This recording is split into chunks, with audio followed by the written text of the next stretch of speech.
Hey everyone, this is Dan French. I'm here with LV Home Experts, and we're here talking today about financing, real estate, money talk, entrepreneurs, people out there that are looking to invest their money. I'm in studio with Chakits Krulsawat. He is from Simply Vegas. Chakits, what's going on today, buddy? How you doing? I'm doing excellent. How are you doing today? I'm doing wonderful. And as you can see, the calls are already coming in. And so that's good. You know, you got a lot of people that are already looking to see maybe they can get their questions answered. We just came on 30 seconds ago. and this is our second show, so that means this is pretty good. I think it's starting off all right. So yeah. let's talk a little bit about what's going on here in the markets. Just really quick, I just want to touch base a little bit. Chakits is a real estate agent. And he's been doing this quite a long time. I've been doing lending, for a long time. I've been doing lending for about 13 years, on and off. You know, I had some things that I did personally that, you know, I've been through the college thing, and I've done a lot of things. And so, how'd that work out for you? It worked out all right. I didn't think I would be here talking on the radio, but it ended up that way. So. Yeah. You know, I have a lot of things that I want to talk to you about. Yeah. And, you know, I think a lot of the audience doesn't really know too much. Who we are, actually. Well, they know us. They know who you are, some of them, but they kind of just understand that what we do is financing and real estate.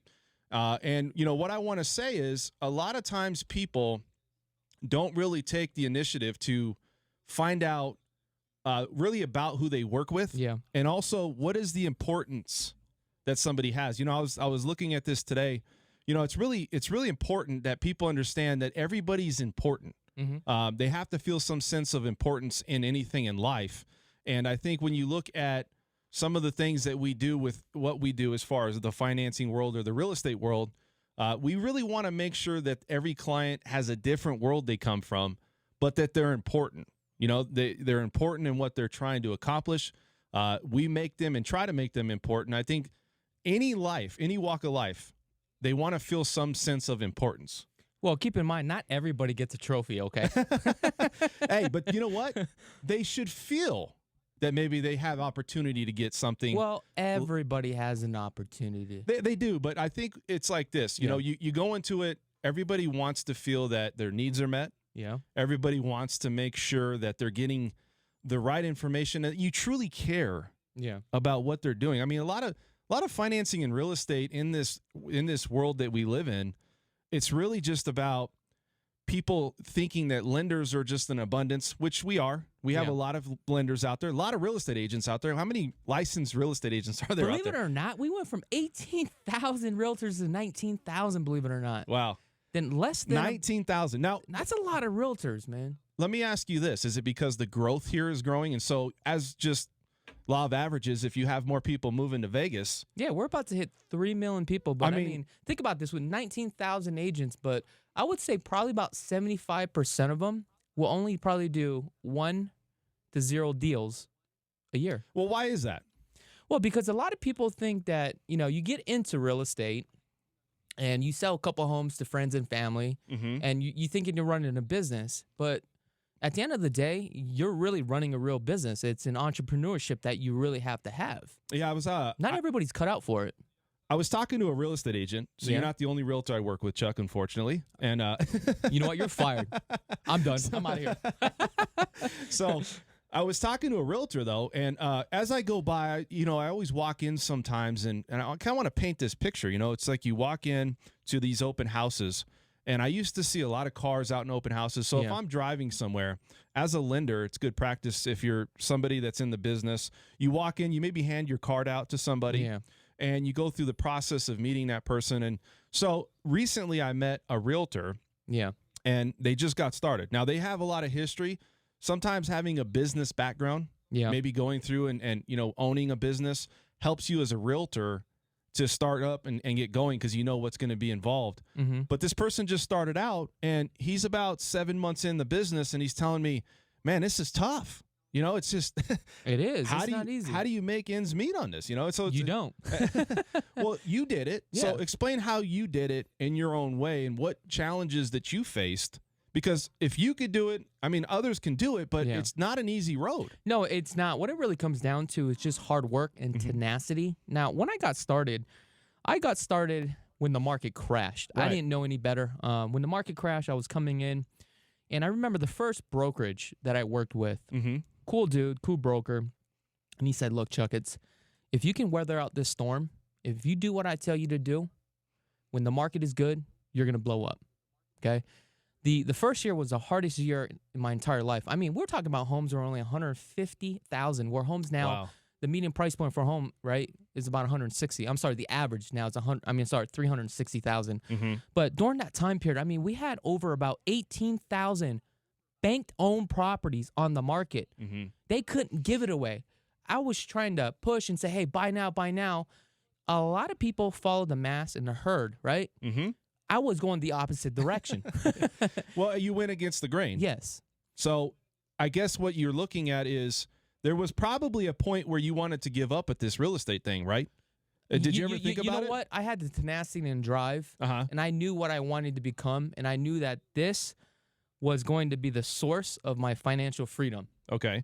So how long did it take, and what challenges did you have? Meaning, if you were going through the process and somebody's out there, what makes, I think it's a character thing. Like over your challenges, failures, and successions, you have where your character's defined or it's molded into who you are today. Correct. So what are some of the things that maybe contributed to why you're a good real estate agent? Well, we just dropped the camera.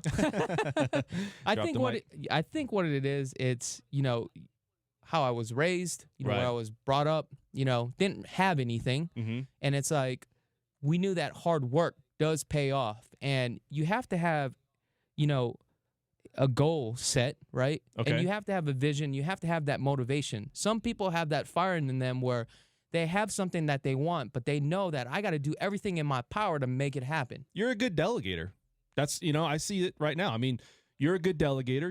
You're a good business owner. You're good with, you know, understanding what you don't want to get into. And I think a lot of it is, can you run a successful business? Because let's be honest, a lot of it is, are you a smart businessman, you know, or a woman out there looking to maybe start into real estate or any business in any field. So with your situation, you know, you were going through the process, and, you know, through the whole problems that you created in the beginning of trying to get established, you ultimately came out and you look good now. I mean, you obviously are doing very well for yourself. I look good. Do me a favor, pick up that camera, please. What, is that bugging you? Yeah, it's bugging. I got to get the camera facing you, man. I mean, we're doing a full video here, so now I got to hold the camera.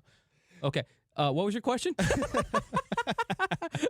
My bad. Chuck, we're trying to figure out how you became the realtor that you are. I mean, what really made you tick, and kind of give your personality of what you think your pros and cons, you know, just what makes you good about what you do. It's the motivation. I wanted to be somebody, and I just knew that this was a ticket to financial freedom.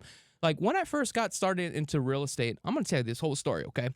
I got into real estate because I knew that a lot of entrepreneurs, right? And I knew that a lot of wealthy people, they owned real estate. Right. So I wanted to get into real estate as far as a real estate investor. I was like one of those guys that, you know, stayed up late at night, bought all those books, spent all that money, right? I paid to fly out to Charlotte, North Carolina. This is back in the day when we didn't really have internet. We had like podcasts, you know what I'm saying? You had the MP3, you had to download. So I met this gentleman by the name of Judson Voss. You know, he was doing Subject 2. So I flew out to Charlotte, North Carolina. And this is back in the day when, you know, we were probably only making like $4,000 a month, just me and the wife, right? Wow, that's crazy. Living in an apartment. Yeah. And we were able to survive, save a couple bucks here and there. But I remember back in those days at $4,000 a month, you know, you could just still be happy and be comfortable. But now 4,000 ain't nothing. You know what I'm saying? Talking about hyperinflation. Well, listen, let's not discredit people that make 4,000. No, I'm not discrediting. What I'm saying is, from back then till now, with the hyperinflation, I just don't understand how you can live in today's market and society. But I'm segueing into something else. But anyway, let me jump back on topic. So I flew all the way out to Charlotte, North Carolina. I basically compiled all the money I had, all our savings. I flew out there. I hung out with this guy now for probably about 3 to 4 days. I don't remember. So I've got all the information I need. I figure I'm going to come back to Vegas and do subject to, right? Okay. Subject to existing financing, where you take on somebody else's financing, take it on over, and rent it out. But when I came out here, I started doing the research as far as the liabilities, right? I realized there was just too much liability and there was too much work to find these people. And what could I do to get into the business where I'm doing this full time and it's a lot easier to find buyers, to find investors? So basically what happened at that point, a light bulb just went off. Why don't I just become a realtor, right? So have you always been the mindset of an entrepreneur? Oh, yeah. I mean, here's the thing. Before that, I owned a mobile detailing business. I was doing a bunch of things here and there. Like, I could not work for somebody. The day that I stepped foot here in Las Vegas about 20 years ago, I think, I probably got fired every week. Yeah. How many jobs do you think you went to? Oh, my gosh. I probably had I was getting jobs every other week. Why is that, though? Did you felt like you were too smart for the job, or you just didn't like it, or what? What was it? I knew deep down inside, I can't work for a corporation, and this is not going to be me. This is not the lifestyle I want to live. It's hard when you go to work and you know that this is not your passion, right? It's not your, I'm going to get up every day with that motivation. Yeah. You get up now and your heart's pumping, right? In the morning, like you're already ready because you're excited. You're doing what you love, and you're out there doing what entrepreneur, putting out videos. You're doing a lot of stuff out there. And I think what it does is it really motivates you to the 10th level. And I think that other things that you've done, maybe that's not happened. Is that what you're saying? Yeah. I mean, here's the thing. When it comes to the motivation part, as an entrepreneur, what I realize, it's not about making money. The money is just a scorecard, right? The more that you make as an entrepreneur, right, the more points you have, that kind of shows you where you are at, right? But once you reach those goals, then you have other goals. But what I've realized as an entrepreneur, now I don't just consider myself a real estate agent, because here's the thing. I have other businesses in place. I have rental properties that I manage. I also have a media company as well. I have other sources of income. Right. So I like to consider myself as a true entrepreneur. It's all about the streams of income. And that's what I like. I love the challenges. I love creating businesses. And I want to see if those businesses will work. So you had businesses that maybe failed. You said the detailing business. Yeah. Or maybe you just got out of it. You didn't like it. It didn't fail. What I realized is that you can only do so much. You can only charge so much. Your nails are dirty, right? And that was not the type of business that I wanted to be in. But that was a good learning lesson. And the only reason why I did the mobile detailing business is because I used to do air conditioning work at one point. Before I did framing, foundation, painting. I was all that, right? Yeah. So what happened was I realized, after I broke my leg riding a quad, okay? Yeah. That's a whole nother subject. Right. I realized, okay, instead of doing this air conditioning work, being inside an attic when it's 160 degrees, right? That was not the life for me. Especially you're inside an attic, it's hot, you're sweating, you got insulation. I didn't want to deal with that. But here's the thing. I didn't know how to run a business, but I knew I only had a few $1,000s. What could I start so that way I can start practicing as far as sales, right? Getting on out there and trying to run my own business. Mobile detailing was the way to go because it only cost $2,000 at that time to get the equipment. Then once I got the equipment, I went out, I gave out some free car washes, kind of figured everything out. And I've done that about maybe about a year and a half to 2 years where, I was able to make a really good living, but I knew that was not for me. How did you feel like you got started and there was somebody that recruited you? We're not going to say names, but somebody brought you in the business. Did you know right away that you can be successful at this business? Yeah, I mean, right away I did. I knew that, huh? you know what, at the end of the day, I know that I can come in and I can change the market and the way that I do sales. And what I mean by that is, I had a friend that actually sold me a home, right? Okay. Cool dude. He was a mentor for me. Right. But when he just sold me a home. So the way that I tackle this now, it's all about providing content, providing the information that they need, and helping the client walk in through the process. And by doing that, I don't do sales. If somebody's going to buy a home because they like me, they trust the process, they're going to sell themselves. And that's all I do. I think we talk about this a lot on this show, a lot, about how people are now going online and it's more consumer direct. Yeah. Okay. People out there are really shopping, doing all the legwork on their own, and I think that when you have the content and you have the information that you're putting out, at some point, some people are going to come across your information. Now, they're going to like you, and some might not like you. But at the same time, you're giving the right information. One key point that I got from what you said was you really like to help people. And I think when you help people, it's not about the money. It's about over time, you're just going to become successful at everything. Yes. If you come in with that mindset. Mm-hmm. So my thought process and really thinking about what your situation of how you came into the business is really starting to like let me know, like, okay, you came into it, you had some challenges, you overcame them, you always knew you're going to overcome them, and really at the end of the day, you're really helping people, and that was what you're really priding yourself on. Is that right? You're absolutely right. And I feel good when people ask me for information and they put the trust in me. Right. And that really makes me feel good. Yeah. It's not about closing the deal. It's about helping people, getting them what they want, they need, and helping them in the right process. Yeah, and you know what? There's going to be people that don't like you. There's going to be people that don't like me. At the end of the day, though, it's true. Yeah. You try to present yourself well. But you need the haters. Well, it's not just the haters. Sometimes personalities don't mesh. No, you're absolutely That's all right. it is. Because there's times out there where I'm working with somebody, then I realize that, hey, you know what? I think our personality just does not mesh. And sometimes when I fire a client, okay, they trip out. Yeah. Hey, you know what? I'm just not your guy. You're probably better off using a different realtor. Right. And hey, there's no hard feelings, but you know, you're not trusting me. You're not trusting the process, so I can't help you. I'm not the right feet. Do you want to take a phone call? Phone call? Phone call, oh, yeah. Sure. Let's take a phone call. I'm over here Hi, stuttering. is this Jazz? Hey, this is Jazz. What's up, buddy? How you doing today? Hey, I'm doing great, guys. I love the content. I was just checking out the live feed, and I had a question for CK. I wanted to know, I'm definitely going to be making the transition to move from Atlanta to Vegas All right. in the near term. Okay.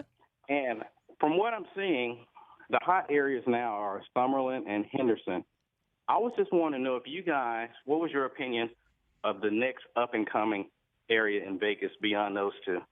Okay, I mean, here's the thing. I can't really tell you where, like, hey, this is the hot spot because we don't know. There's a lot of master plan communities out here that are really thriving, like, you know, Inspirada. Now, Inspirada is going to be like the new Summerlin. However, it's still in the early phases. I think we have another about 10-year horizon. But what that master plan community is slated for, it's just going to be like another Summerlin. But that's why I always tell my clients, when you want to buy a home, you're probably better off buying into the earlier phases versus towards the tail end because you don't want to pay top dollar. But this is what I suggest that you do. When you do come out here, let's set up an appointment. We'll do a free buyer consultation. Then what we'll do is we'll take a drive around based upon what you're looking for, right? Your purchase price. We take a look at every master plan community. So that way you can actually do your research and see which community you like because each master plan community will have something different to offer you. It's not all the same. Like, hey, you know what? Summerlin's great. But I don't live in Summerlin because where I live is I live on the right off the strip. I live in a small little gated community that has like 130 something, you know, homes, but they're just a bunch of young entrepreneurs. Hey, Jazz, I don't know if you told us. When do you plan on coming out here, you said?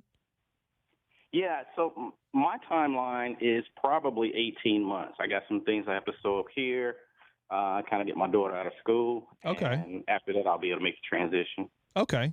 Now, have you been out here to Las Vegas before? Oh, several times. Yeah, and I'm an entrepreneur, so I can generally work from anywhere. Oh, that's perfect. My typical market's in Texas, but I spend probably about half my time in Georgia and Texas. But I'm all over the place, so where I live is not as important as, you know, if I'm comfortable living there. Yeah, no, I got you, and that totally makes sense. And that's why I said, you know, when you come on out here, just let me know ahead of time. I definitely love to sit down with you and really break it down to you and explain to you how everything works, what's going on with our economy. Because here's the thing, Las Vegas, this economy changes every 6 months. So by the time you come out here, what we're talking about today, it may not be the same direction. So, well, you know how to get a hold of us. You know Chuck. I'm sure. Do you know Chuck how to get a hold of him and the information? I do. I'm a frequent visitor to his YouTube channel. It's becoming daily content for me right now. Thank you. I do appreciate that. If you haven't subscribed, go ahead and subscribe. And don't forget to hit that like button. Absolutely. All right, we got another call we're going to take here. Jazz, thanks for the call, okay? Hey, we got a call here. Charlie. Charlie, you online? Charlie. Uh-oh. Charlie hung up on us. So that's fine. hey, Charlie, maybe we'll call back. You never know, right? Maybe because I opened my mouth, he was like, no. So let me ask you this question. You go back and I know I just want to paint this picture. When I first met you, yeah, man, you were a guy that was going, to me, you really you were really good on detail. Yeah. And you've always been really good on detail. When I met you, I always remember this story. I brought you into one of the offices, and it was like, I had somebody that was meeting you. I was working for a company at the time, and I was like, I got this guy. He's motivated, and, he does really well, and he's really just, he's really on it. Yeah. And I was like, you got to get this guy on our team. And I wasn't even my own loan officer. I was just somebody for business development. I was just trying to learn the ropes. And it's funny because opportunities you don't see happening. Yeah. And then you look back and you're like, man, I wish I would have done that. Yeah. I really feel like when we went to that office and I first introduced you, I'm sure they're kicking their, Oh, are you talking about Biff? No. Oh, Biff. I'm talking about the opportunities that are there, though. Yeah. People didn't see it in you. Yeah. But I saw it in you. And the reason why I saw it in you is because here's what it is. Yeah. Sustainability is a big thing. Yeah. Okay. Everybody has to have that. Also, you had the drive. Mm-hmm. If you didn't know something, what I've always known about you is you figured it out. Mm-hmm. And I really feel like you have this knack for, and this is just me, and it's not trying to give you here kudos all day, but please don't. I'm just trying to get the audience to understand that you're a guy that was just like anybody else. Yeah. You worked hard. You came up through the ranks. It wasn't like anything was handed to you. Mm-hmm. People obviously are gravitating to you and what your successes are, but a lot of it is because you did it the hard way, you did it the right way, and you didn't give up. And I think that's what a lot of people should understand about you. You understand the importance of help. You understand all these things. So it's really just trying to get an idea about what makes you you and your business. A lot of people know you're from Hawaii, right? Yeah. They obviously know some of your background, where how you moved here, and how you grew up. I think once people start to really sit down with you, you really start to open up and tell them a little bit more about yourself. And I think that's a good thing. Yeah. People want to know who they're working with. Absolutely. And, you should always be interested in the other person too as well, because you want to see if you guys can actually click. Yeah. And I think that's what really bonds people together. Yeah. It's having stories or having things that you can actually relate. It's like I watch, I like to ride dirt bikes, right? You got me into dirt bikes. We can relate into the dirt biking world, the thing is, though, you were into dirt bikes too. It's more of this, though. It's more of, we have to I just didn't want to spend the money, folks. We have like-minded things. The thing is, though, is with these... Hey, that's the Asian in me, man. Hey, you know what, man? Yeah. Culturally, though, the community of the Asian community, they really do well, it seemed like, on money, man. I'm telling you. They know how to spend that money and save that money, I'll tell you. Let me tell you this story, man. Dan got a $12,000 dirt bike. He got me into dirt biking, and he's been trying to get me to buy a bike. I pretty much Jewed this guy down all the way down to $1,200 on a bike, remember? but I did get a good bike, though. You just talked him down. Yeah. Here's the thing about the bike. Yeah. The problem is they're willing to give, but you always want that deal, man. It's got to be that. Well, again, that's where the entrepreneurship comes in. That's where the negotiate. And this is where I analyze everything, because and I told you, when I'm done riding dirt bikes, I want to turn and burn this thing quickly. You want to flip it and make profit. your money. Yeah, exactly. You just want to get that money back. You're absolutely right. So, a lot of good information about you, and a lot of good information that we're talking about here today. We're gonna talk a little bit about financing and real estate, but really at this show, we're gonna talk a lot about us and how we got into this business. Also, how we can relate to you and the things that we went through. So this is LV Home Experts Show, and we're here every Saturday from 6 to 7. So we're gonna go for the next half hour. So you guys stick around. And welcome back. This is Dan French here. I'm with Chakits Krulsawat from Simply Vegas. I'm from Guaranteed Rate. We're trying to move around here in the studio. Chuck's got about 9 cameras going on, every angle. Actually, 7 cameras we got going on. Chuck does full production now. He's becoming a movie producer now, right? Yes, editor, producer, actor, all in one. You're writing scripts too? Yeah. That's what you write, the YouTube scripts, right? Yes, and I will be doing your videos too as well. So we've talked a lot about just financing and real estate and how all this works. Las Vegas is very unique because they have a lot of people that travel here or move here, and you see a lot of growth here. A lot of people moving here. You got a lot of the Raiders are coming. The Knights are here. they already have a women's basketball team, professional basketball team here. So there's a lot of things going on. And don't forget, they're trying to bring the soccer out here too as well. And a basketball team, possibly a baseball team. I mean, pretty much there's not going to be. Yeah, I mean, pretty much they're not going to have anything else. They're going to be trying to. What don't we have? Okay. So, well, you know what? We've been talking about me for the past 30 minutes. And now I think it's time to flip this script. So, Dan, what's the company do you work with? So I work as also an entrepreneur. And I also have been through a few companies myself. Yeah. A lot of times, you look at why you make transitions. Yeah. And people think, well, why is somebody jumping around in your industry as being a loan officer? And is it more to like try to find yourself and see if you fit in place? Because I noticed that with the lending industry, it's such a hard industry. And the reason why I'm saying this, guys, is because it's such a competitive market where buyers nowadays, they're just direct consumers where they just want to shop for a loan. And that's something that you always have to compete with, right? Yeah. So what I do is I go out to Red Rock and I really try to find myself. So I'm out there for about, 2 to 3 days with a tent. I'm just playing.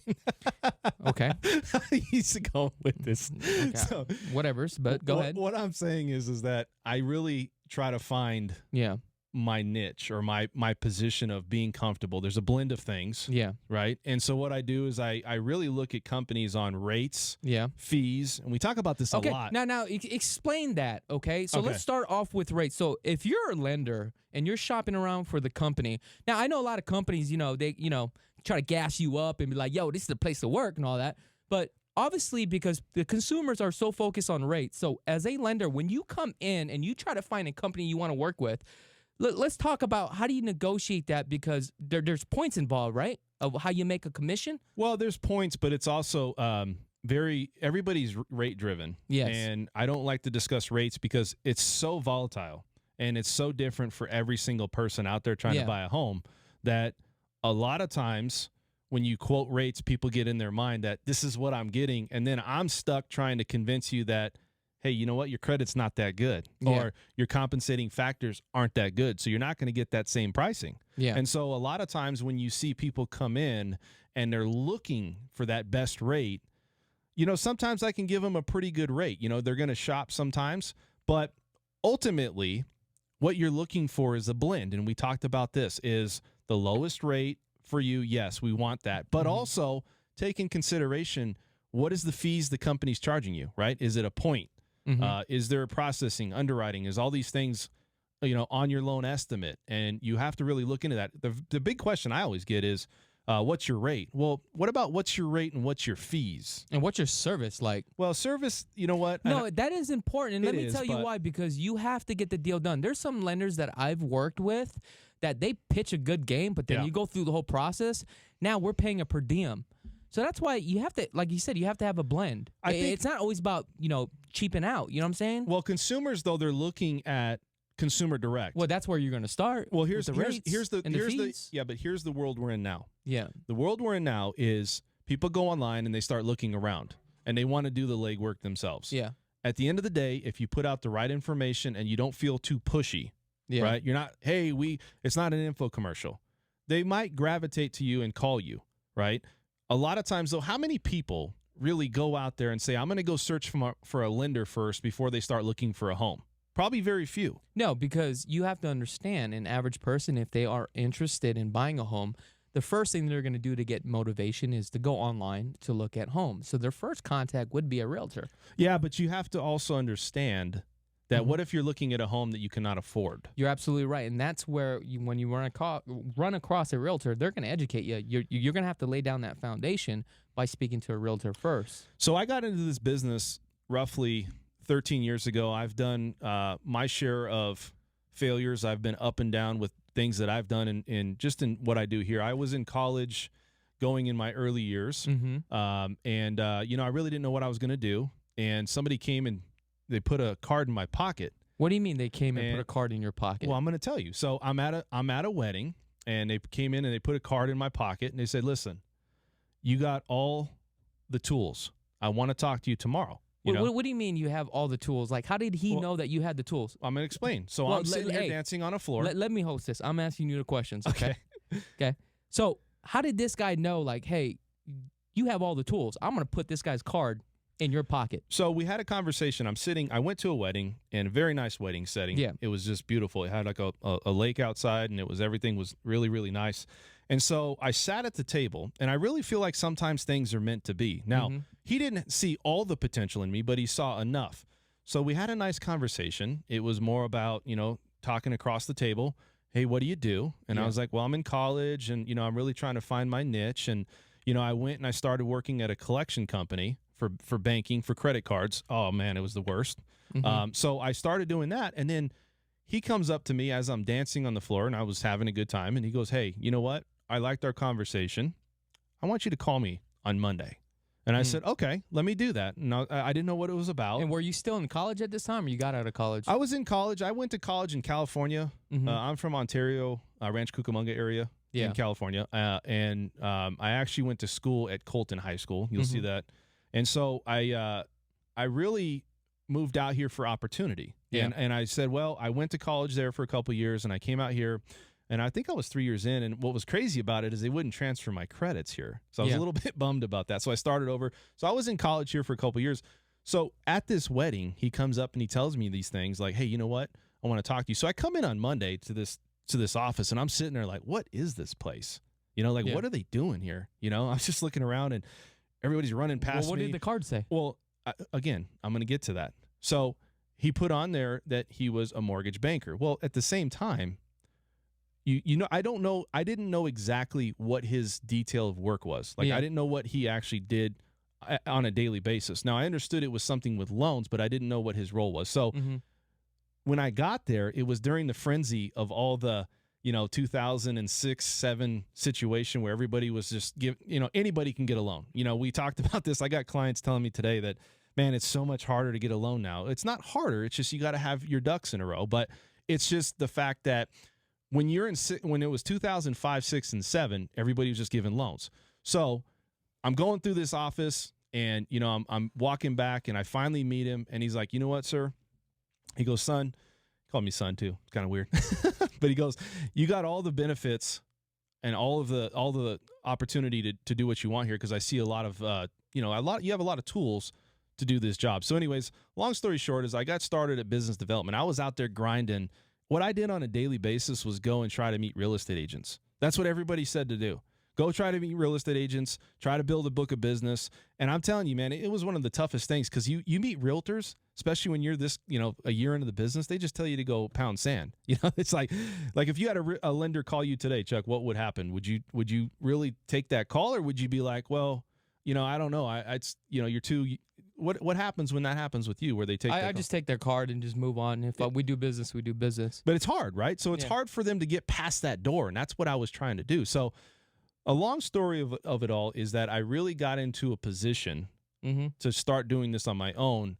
I was in college. A lot of the things that I did moving and coming here was really about just trying to be an entrepreneur like you. I wanted to do something that I really felt like I had the ability to make the money I wanted to make, but also help people like I wanted to help them. And ultimately, either I'm going to fail on my own or I'm going to succeed. And I think that's kind of what the risk you take, right? So in your situation, you took a risk, and obviously it paid off for you. And for me, I'm still trying to see if it's paying off for me. Well, I'm sure it is paying off for you. You've been doing this now for 13 years, well, right? It's paying off. But the thing about it is you're constantly trying to reinvent yourself. You're constantly trying to the next person. It's not the same business as if you're like, I'm going to go run a business, and then once you get your client. Now, you're talking about reinvent yourself constantly. What do you mean by that? Well, that's what I'm trying to say is you constantly have to.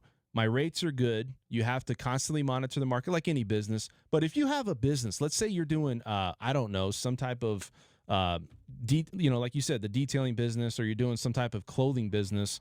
A lot of times, once you get that book of business, they just keep coming in.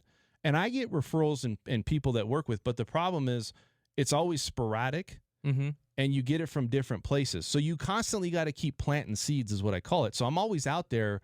I'm always passing my card.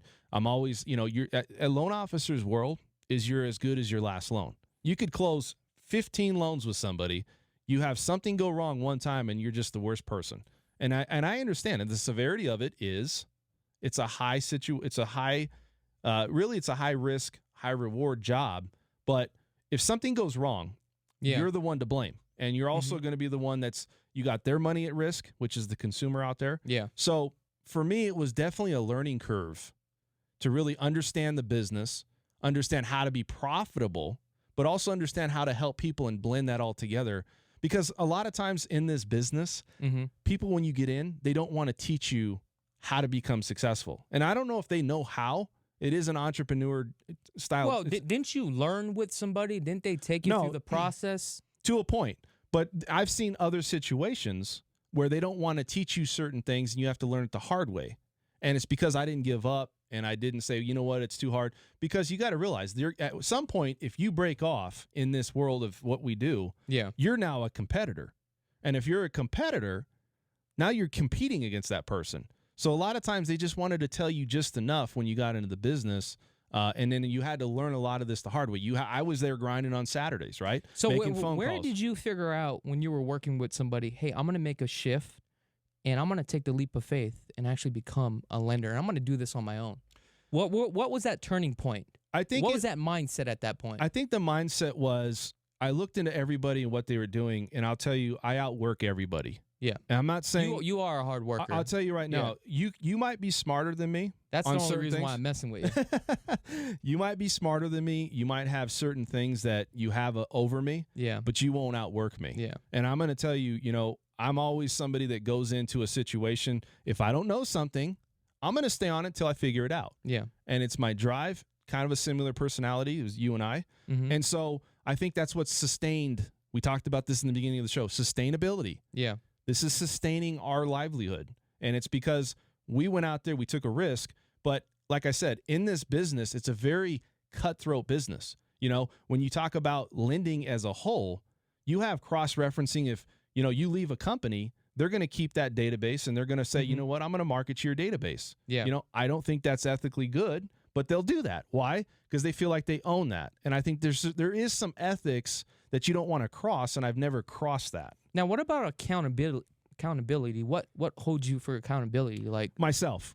When I wake up in the morning, I want to be better every day that I wake up than I was the day before. Yeah. And I'll tell you what, some days aren't good. Some days aren't as good as others. How do you push through it when you're like, hey, man, this thing's not working out? Things are just not going through. It sounds cliche. It's like this.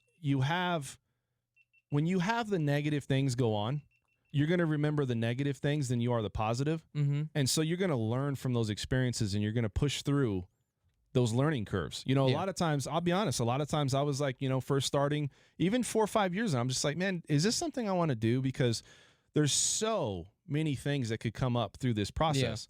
Yeah. You rely on so many people and you lean on so many things. I remember, being in offices sometimes and I was making phone calls and, it was just like, it's called dialing for dollars, and it's like you just have to believe. And you're still doing that till this day, right? Yeah, but you got to realize the dialing for dollars is like it was back in the day when you did not have the do not call list. Yeah. It was people that it was a bunch of people that you would just literally, there was no dialer, there was no nothing. You would literally just punch some buttons and then keep going and keep going. And so if you have that work ethic and you believe, that's what I did. Now, that doesn't mean I've done all the right things, but I've learned from my mistakes. And I think, like I told you, it helps you groom into who you are today. And so what I've learned is that you're going to fail. And, we are going to go around a position in life where we're going to try something. And maybe the second time around, we're going to learn from that, and I think that's what I've done. And helping people, you do that. That's the number one thing in this game. You're going to do well financially. That's not the question. The question is, can you sustain that? Yeah. Can you keep going? Can you keep having the same results? Because can your reputation be intact? And would you have any blemishes against yourself as a loan officer or any business that you're in? And right now I'm going to tell you, that was my biggest thing. It really affects me. I was very an emotional person when I would go home. And, there would be something that happened with a loan. I take that personal. Sometimes I wouldn't sleep at night. Wow, that's pretty deep. It is, man, because you know why? They're trusting me to help them with what they're trying to accomplish in life. And a lot of it's money, right? That's big money to some people. That might be the biggest investment they make. So the long story short is I came out here from California looking for opportunity. I really, like I said, I went through my process of really trying to narrow down what I wanted to do. Ultimately, it found me. that doesn't mean that that's exactly what I was looking for. But I think the entrepreneur in me, you know, if you came to me, Chuck, and you said, you know what, I got another business. I think at heart, loan officers don't want to be told what to do, or realtors. They want to control their own outcome. That's why they don't want to be. I'm like, I got to be at work at 7:00. Yeah. Although I am, because it's, you know, it's something that I still try to pride to do. But some people don't want to do that, you know. And so you're running your own business, so it's on you. And I think that's the biggest thing of what really attracted me to become a loan officer. So if you can go back 13 years, would you still become a loan officer? I would, but I can also say that if I knew how the industry would change, Yeah. I might make different arrangements. Changes. Yeah, I mean, not saying I wouldn't do the same thing, Yeah. but I would position myself a little bit different. Mm-hmm. You know, a lot of it is you're a W-2 employee now. Yeah. And a lot of it is you don't have as many, you know, opportunities. You know, in some cases, there was real estate agents and loan officers working at the same time. You know, they were doing both sides. So how's that transition from a 1099 to a W-2? That must affect your business a lot, right? Well, you know what? It's like this. So you have perks within every company, but it's the corporate world. Yeah. I'm a banker. It's a corporate world where you're not a banker. You're not a corporate. You're not in the corporate world. You run your You're own show. absolutely right. So you know exactly what you can, you know, certain things that you think you can maybe write your income off or, you know, use for your business that you know that you can get or, you know, benefit from. I can't get the same opportunity. So for you looking at where we're at today in the Las Vegas market and how much we've seen, it's really just been one big roller coaster. Yeah. I mean, it really has for all of us and your position and how you've come up through the ranks, how I've come up through the ranks. You know, I had a similar story that somebody said, if you make it through this storm, Mm-hmm. you'll have business forever. Yeah. And you know what? I have, you know, and it's because I've done the right thing. And, you know, I've really helped the people that I help. I was on phone calls today. I'm calling past clients. How do you keep up with something like that? I mean, you're making calls, you're doing marketing, right? You have to handle all the files, and you also have to create new business. Systems. You have to have systems in place, and you have to have certain people that can help your business. And strategically, like I said, you're a delegator. Yes. You got to delegate. Mm-hmm. I'm still on the phones with my past clients, people I've closed. Hey, how you doing? You know, how's life? You know, it's not about doing anything. Hey, by the way, did you know that refinances are really big right now because and rates I think are that's low? where it's so important to have relationships with your past clients too as well, right? Because if you just think about you're in it for the money, Yeah. in any business, Mm-hmm. why would I even want to work with you again? Because I know what your motivation is. Your number one motivation is, how do I fill my pocketbook? Yeah. But at the end of the day, my motivation is, how would this affect my reputation, right? Mm-hmm. If I don't do a good job, you know what? There's listing agents out there. There's other people out there that's going to pass my information and say, you know what? I'm not accepting this offer. That loan officer screwed my deal up last time, and now I'm not going to accept it. Or, you know what? I've heard of him. He's not doing a good job. Let's stay away from this one. Yeah. You know, you got to have a good reputation. You got to understand that everybody's different and everybody's goals are different. And if you can accommodate that and really help people, I think that's when you're going to sustain your position in anything that you do. So sounds good. What are you thinking right now? Well, what you know what? You just pretty much laid it on me. I'm like baffled. So, is business still good? Business is good. Now, let me say this. So we're talking about, let's go back and we'll talk a little bit about, we said at the end of the show, we're going to talk about what's going on in Vegas. Is there anything new that's come up in Vegas that's popped up that, you know, you went to the towers the other day. Is there anything new going on over there? Do you have any, I know they're going to do a lot of new jobs for the convention center. Jobs are coming for the Oakland Raiders. That's only 8 weekends out of the year, though. I mean, really. Yeah, I mean, here's the thing. There's a lot of stuff. I mean, you got the Target where they're hiring a bunch of people. Yeah. They're building that new Target. I mean, they have that, $1.5 billion project that's going on. Yeah. Right in the back of the, I think it was the Ring or the Ling. What was the name of that? Ringling. Yeah, Ringling. That Ferris wheel. What's the name of that Ferris wheel? The Ringling. That's what we're calling it. The Link. It's just the light with wheels. Yeah. That's what you call it. So, I mean, there's a lot of things taking place. Even like that Dragon. Remember that one casino on Sahara and Las Vegas Boulevard? Well, I think it was called the Red Dragon, where they actually opened it, but they shut it down. Is that a place where, what is that? It's a casino. Okay, they shut that down already? Yeah, they shut that down, but Why? they reopened it, so now they're going through the hiring process. Why did that happen, though? I think they just filed, I don't know. I just feel like Vegas as a whole, it's like, you know, I went to California, Yeah. traffic everywhere. Nothing against Californians. I'm a Californian myself. But it's like you got to sit in the traffic. You know, I went to LAX and I flew in from LAX. And I'll tell you what, man, it's a huge difference. You go to LAX. Yes. And I'll tell you, I got treated like dirt.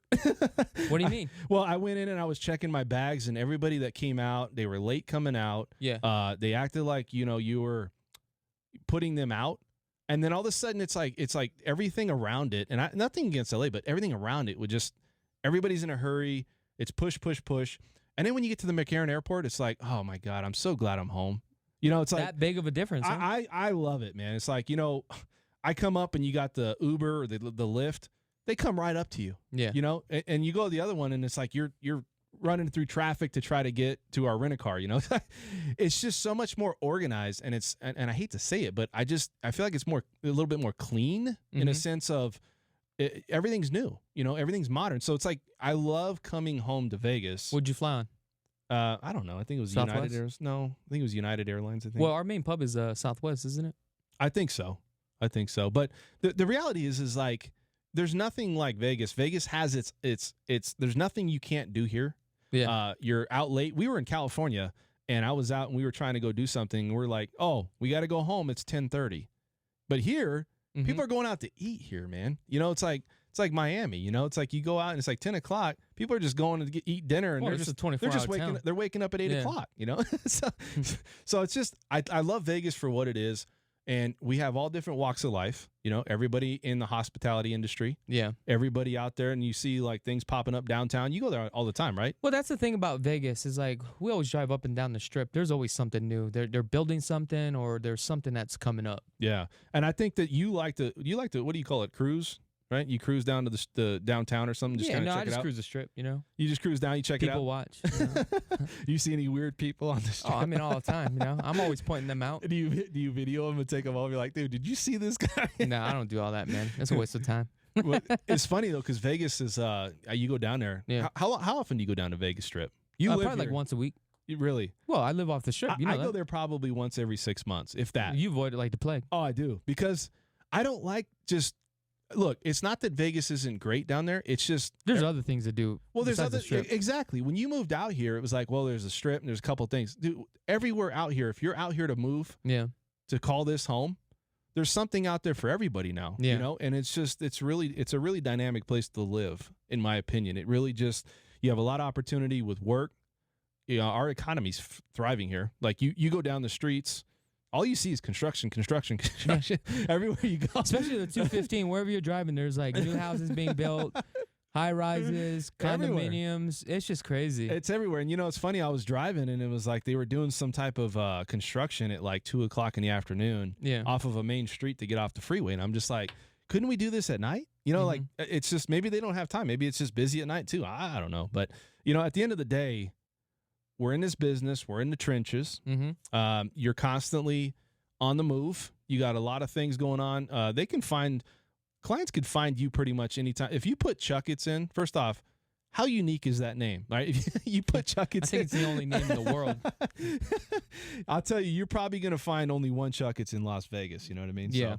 So, but, you know, I think people want to know what's happening, right, in Vegas. We don't go out night clubs and stuff like that. I'm too old for that. My back hurts. No, but people, you know, and that's why we're trying to give a different element. Like if we were a young crowd, you know, we were people that were going out and things like that. But we're trying to say, hey, what's popping up where like restaurants and casinos and I wouldn't worry about the restaurants because they got every food ethnic group that you can think about out here.